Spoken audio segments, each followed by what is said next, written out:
जय हिंद दोस्तों। जैसा आप जानते हैं कि रेलवे भर्ती 2025 के अनुसार हम आपके लिए लाए हैं एनटीपीसी 12th लेवल, जिसका एग्ज़ाम 7 अगस्त से स्टार्ट होने वाले हैं।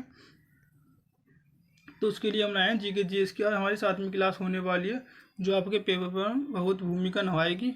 और हम ज़्यादा समय न गवाते हुए अपने प्रश्नों की तरफ बढ़ते हैं। तो हमारा पहला प्रश्न होगा कि निम्न में से किस गैस को ग्रीन हाउस के रूप में नहीं जाना जाता है। तो हमारे जो है वो आर्गन है, जिसको हम ग्रीन हाउस गैस के रूप में नहीं जानते हैं। इनकी हमारा ये तीनों कार्बन डाइऑक्साइड, नाइट्रस ऑक्साइड और मेथेन, ये तीनों गैस हैं और ये आर्गन गैस नहीं है। क्वेश्चन नंबर हमारा दूसरा है कि सभी अम्लों में समान तत्व है। तो जो अम्ल होते हैं ये जल के साथ क्रिया करने पर हाइड्रोजन देते हैं। तो हमारा ऑप्शन बी, ऑप्शन ए यानी कि हाइड्रोजन सभी अम्लों में समान तत्व है। सभी अम्लों में क्या में हाइड्रोजन तत्व पाया जाता है। हमारा ऑप्शन ए राइट आंसर होगा। क्वेश्चन नंबर हमारा 3 है कि निम्नलिखित में से कौन सी गैस ग्लोबल वार्मिंग के लिए जिम्मेदार है। तो वो कौन सी गैस है जो ग्लोबल वार्मिंग के लिए जिम्मेदार है। तो हमारी option B green house gas है। क्वेश्चन नंबर हमारा 4 है कि निम्नलिखित में से कौन सा वनस्पति रेशा नहीं है। तो हमारा जो वनस्पति रेशा नहीं है, तो जूट हमारा वनस्पति रेशा है, कॉटन हमारा वनस्पति रेशा है, और फ्लैक्स में हमारा वनस्पति रेशा है, और नायलॉन हमारा वनस्पति रेशा नहीं। तो हमारा क्वेश्चन जो होगा ऑप्शन सी ही राइट आंसर होगा। क्वेश्चन नंबर हमारा 5 है कि पेनिसिलिन जिसे एंटीबायोटिक के रूप में प्रयोग किया जाता है, प्राप्त किया जाता है। जो पेनिसिलिन है इसे किससे प्राप्त करते हैं। तो ये हम कवक से प्राप्त करते हैं, और पेनिसिलिन हमारी सर्वप्रथम प्राप्त एंटीबायोटिक है। क्वेश्चन नंबर 6 है कि निम्नलिखित में से किस गैस का प्रयोग फलों को असमय पकाने के लिए किया जाता है। मतलब किसी भी फल को समय से पहले पकाने के लिए हम एथिलीन का प्रयोग करते हैं, कि हमारा ऑप्शन बी राइट होगा।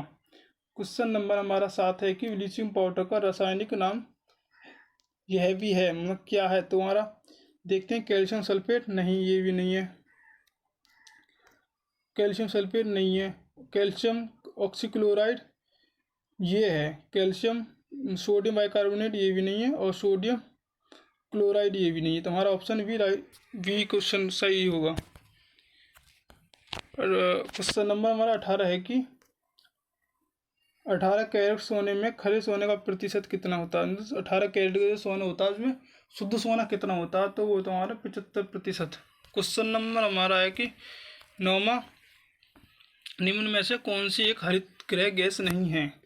तो इनमें से जो हमारी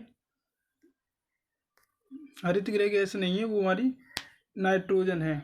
ऑप्शन बी राइट आंसर होगा 9वें का। क्वेश्चन नंबर 10 है कि निम्नलिखित में से कौन सा यौगिक संगमरमर का एक प्रमुख घटक है। जो संगमरमर का जो प्रमुख घटक है वो कैल्शियम कार्बोनेट होता है, जिसका सूत्र होता है CaCO3।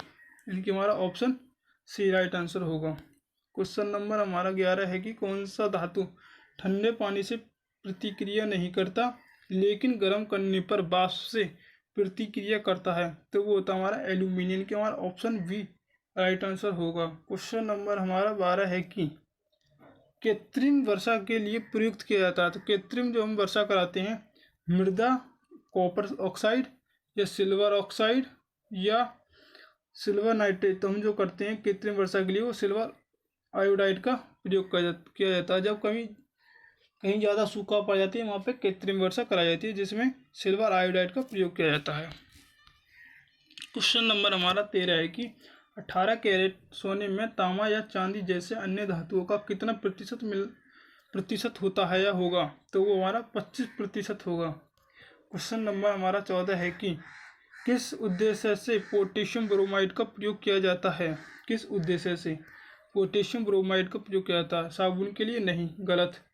ऑप्शन बी हमारा बारूद के लिए, गलत। ऑप्शन सी फोटोग्राफी, ये सही है। ऑप्शन डी अंकुरानाशक दवा के लिए, ये भी गलत है। तो हमारा ऑप्शन बी फोटोग्राफ के लिए हमारा पोटेशियम ब्रोमाइड का प्रयोग किया जाता है। क्वेश्चन नंबर 15 है कि निम्नलिखित में से कौन सा विकल्प लेड का चिन्ह है। तो हमारा जो है ऑप्शन बी लेड का प्रतीक यानी कि चिन्ह है, PV। क्वेश्चन नंबर 16 है कि त्वरित चांदी निम्नलिखित में से किसका एक उत्पाद है।